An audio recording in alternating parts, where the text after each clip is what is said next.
ಮನೆಯಲ್ಲಿದ್ದ ಸಿಲಿಂಡರ್ ಏಕಾಏಕಿ ಸ್ಫೋಟ.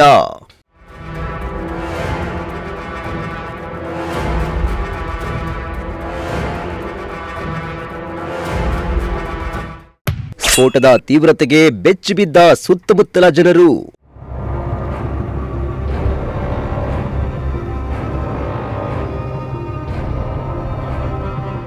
ತುಮಕೂರು ಹೊರವಲಯದ ಹಿರೇಹಳ್ಳಿ ಕೈಗಾರಿಕಾ ಪ್ರದೇಶ ಸಮೀಪದ ಸಿಂಗನಹಳ್ಳಿ ಕಾಲೋನಿಯ ಮನೆಯೊಂದರಲ್ಲಿ ಗ್ಯಾಸ್ ಸಿಲಿಂಡರ್ ಸ್ಫೋಟಗೊಂಡಿದ್ದು ಸುತ್ತಮುತ್ತಲಿನ ನಿವಾಸಿಗಳು ಬೆಚ್ಚಿಬಿದ್ದಿದ್ದಾರೆ. ಅಡುಗೆ ಮಾಡಲು ಗ್ಯಾಸ್ ಹಚ್ಚಿದ ಕೆಲವೇ ಕ್ಷಣಗಳಲ್ಲಿ ಸಿಲಿಂಡರ್ ಬ್ಲಾಸ್ಟ್ ಆಗಿದೆ ಎಂದು ಹೇಳಲಾಗುತ್ತದೆ. ಸಿಲಿಂಡರ್ ಸ್ಫೋಟದ ತೀವ್ರತೆಯಿಂದಾಗಿ ಓರ್ವ ವ್ಯಕ್ತಿಗೆ ಗಾಯಗಳಾಗಿದ್ದು ಇಬ್ಬರು ಬಚಾವಾಗಿದ್ದಾರೆ.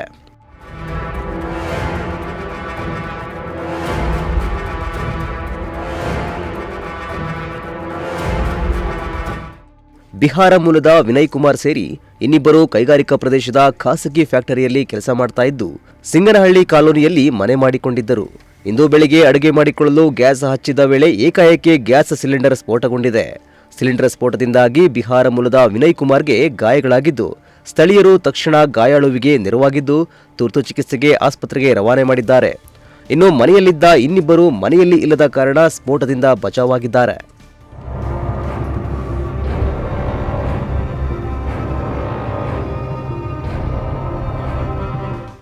ಸ್ಫೋಟದ ತೀವ್ರತೆಗೆ ಮನೆ ಡ್ಯಾಮೇಜ್ ಆಗಿದ್ದು ಅಕ್ಕಪಕ್ಕದ ಮೇಲ್ಛಾವಣಿಗೂ ಕೂಡ ಹಾನಿಯಾಗಿದೆ. ಸಿಲಿಂಡರ್ ಸ್ಫೋಟದಿಂದಾಗಿ ಅಕ್ಕಪಕ್ಕದ ಮನೆಯವರು ಬೆಚ್ಚಿ ಬಿದ್ದಿದ್ದಾರೆ. 8:30 9 ಗಂಟೆ ಸಮಯ.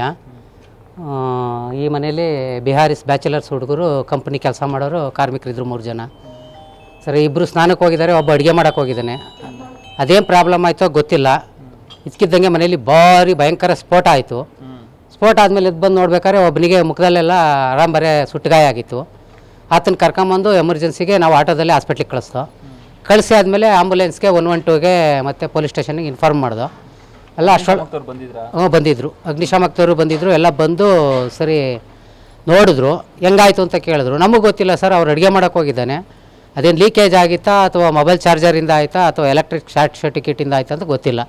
ಭಯಂಕರ ಸೌಂಡ್ ಮಾತ್ರ ಬಂತು. ಆ ಸೌಂಡ್ ಬಂದು ರಭಸಕ್ಕೆ ಇಲ್ಲಿ ಉಳಿದವು ಅಕ್ಕಪಕ್ಕದ 6 ಮನೆಯಲ್ಲೂ ಏನೂ ಉಳಿದಿಲ್ಲ ಸರ್. ಎಲ್ಲ ಫುಲ್ ಫೈರ್ ಆಗಿದೆ. ಮತ್ತು ಮನೆ ಮೇಲ್ಛಾವಣಿ ಎಲ್ಲ ಫುಲ್ ಬ್ಲಾಸ್ಟ್ ಆಗಿದೆ. 6 ಮನೆಯಲ್ಲೂ. ಆಮೇಲೆ 6 ಮನೆ ವಿದ್ಯುತ್ ಶಕ್ತಿನೂ ಕೂಡ ಎಲ್ಲ ಎಲೆಕ್ಟ್ರಿಕ್ ಮೀಟ್ರ್ಗಳು ಎಲ್ಲ ಹಂಗೆ ಬರ್ನ್ ಆಗಿಬಿಟ್ಟಿದ್ದಾವೆ. ಎಲ್ಲ ಒಂದು ಸಬ್ಮೀಟ್ರ್ಗಳಿದ್ದು ವೈರಿಂಗ್ ಎಲ್ಲ ಹೋಗ್ಬಿಟ್ಟಿದೆ, ಮೇಲ್ಛಾವಣಿ ಹೋಗ್ಬಿಟ್ಟಿದೆ, ಏನೂ ಉಳಿದಿಲ್ಲ ಸರ್. ಎಲ್ಲ ಫುಲ್ ಬರ್ನ್ ಆಗಿಬಿಟ್ಟಿದೆ. ಅಡುಗೆ ಮಾಡಕ್ಕೆ ಹಚ್ಚಕ್ಕೆ ಹೋಗಿ ಆಯಿತು ಅಂತ ಆತ ಹೇಳ್ತಾ ಇರೋದು ವಿನಯ್ ಕುಮಾರು. ಬಟ್ ಅದೇನು ಪ್ರಾಬ್ಲಮ್ ಅಂತ ನಮಗೆ ಗೊತ್ತಿಲ್ಲ. ನಾವು ಬಂದು ನೋಡ್ದು. ಈಗ ಏನು ಮಾಡಿದರೆ ಇದರಲ್ಲಿ ತುಮಕೂರು ಜನರಲ್ ಹಾಸ್ಪಿಟ್ಲಿಂದ ವಿಕ್ಟೋರಿಯಾಗೆ ಕಳಿಸಿದ್ದಾರೆ ಅಂತ ಮಾಹಿತಿ ಬಂತು. ಹೋಗಿದ್ದಾರಂತೆ. ಸುಟ್ಟಗಾಯ ಆಗಿದೆ, ಪ್ರಾಣಕ್ಕೇನು ಹಾನಿ ಇಲ್ಲ, ಹಾನಿ ಏನಿಲ್ಲ, ಏನು ತೊಂದರೆ ಏನಿಲ್ಲ. ಮನೆಯಲ್ಲಿ ಅಂದಾಜು ಹೆಚ್ಚು ಕಮ್ಮಿ ಇದು ನಮ್ಮ ಕೈಲಾಗಲ್ಲ ಸರ್. ಇದನ್ನ ತಜ್ಞರೇ ಅಳತೆ ಮಾಡಬೇಕು. ಏನೂ ಇಲ್ಲ, 6 ಫ್ಯಾಮಿಲಿ ಮನೆ ಎಲ್ಲ ಫುಲ್ ಬರ್ನ್ ಆಗಿದೆ. ಪಾರಾಗಿದ್ದೀವಿ. ನಾವು ಸಂತೋಷ ಪಡ್ತಕ್ಕಂಥ ವಿಚಾರ ಏನಂದ್ರೆ ಒಬ್ಬರಿಗೂ ಪ್ರಾಣ ಹಾನಿ ಆಗಿಲ್ಲ.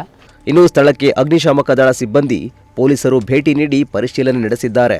ಗಾಯಾಳು ವಿನಯ್ ಕುಮಾರ್ ಅವರನ್ನ ಮೊದಲಿಗೆ ತುಮಕೂರು ಜಿಲ್ಲಾಸ್ಪತ್ರೆಗೆ ದಾಖಲಿಸಿ ಚಿಕಿತ್ಸೆ ನೀಡಲಾಗಿದ್ದು ನಂತರ ಹೆಚ್ಚಿನ ಚಿಕಿತ್ಸೆಗೆ ವಿಕ್ಟೋರಿಯಾ ಆಸ್ಪತ್ರೆಗೆ ರವಾನೆ ಮಾಡಲಾಗಿದೆ. ಕ್ಯಾಮರಾ ಪರ್ಸನ್ ರಾಕೇಶ್ ಜೊತೆ ದೀಪಕ್ ಕೆಕ್ಕೆರೆ, ಪ್ರಜಾಶಕ್ತಿ ಟಿವಿ, ತುಮಕೂರು.